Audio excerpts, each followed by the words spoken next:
My father was also very, very poor.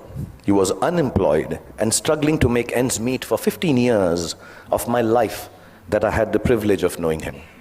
From when I was 10 to when I was 15, not being able to afford fancy gifts for me, he would wrap up something old that belonged to him in newspapers and declare it as a birthday gift when my birthday came along. It's the story of the 5 gifts my father gave me and how they helped me become what I am today. When I was 10, my father gave me an old chess set.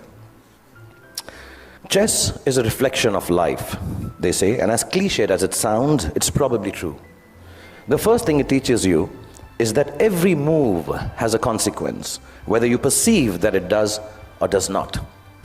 Nothing you do, not a single moment, is empty of living.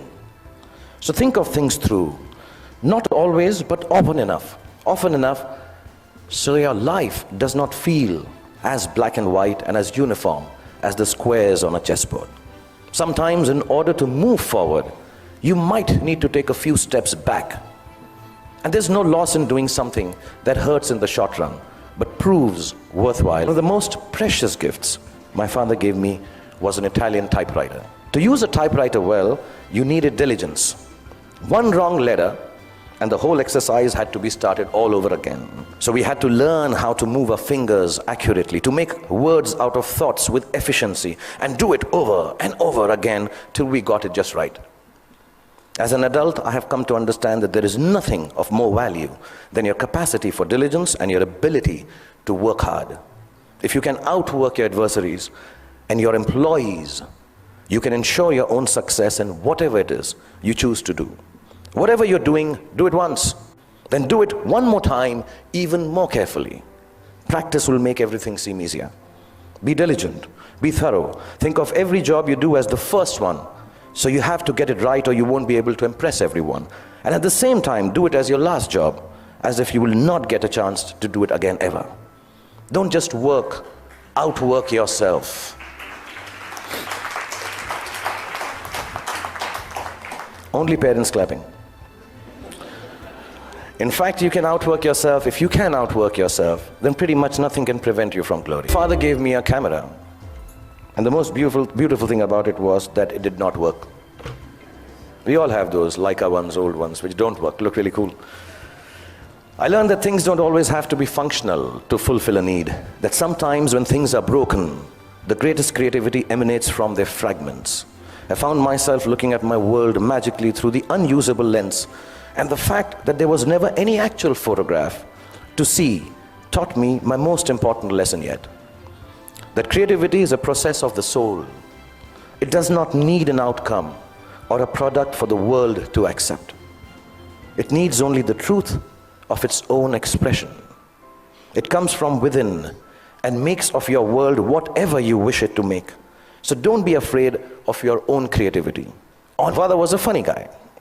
He had the capacity to turn any kind of serious situation in a way that it seemed less stressful, with a bit of humor. Without a sense of humor, the world will always be a dull and dreary place. No darkness or despair should ever be beyond a good and a hearty laugh. Humor is actually the deftness to see the world, the reality, for the transient farce it really is. It's like a talisman for survival. Cultivate it and allow it to lighten every heavy moment. Wear it like a vulgar tattoo if you don't already have one. Don't ever let it get washed away in the turbulently beautiful seas of life. It's your ticket to staying young and childlike forever. And you'll realize why it matters to stay childlike when you're my age. And you watch this speech on YouTube with your children. Beautiful and final gift that my father gave me. I only realized it was a gift on the day he died, when I was 15 years old. A gift your parents have given to you already. Yes, the singularly most exquisite gift you and I have been given is the gift of life itself. There is nothing that marks a man or a woman out from the ordinary more perfectly than grace. Grace is the consciousness that life is bigger than we are, and therefore our gratitude for it must match its vastness. It is the understanding that everyone we encounter,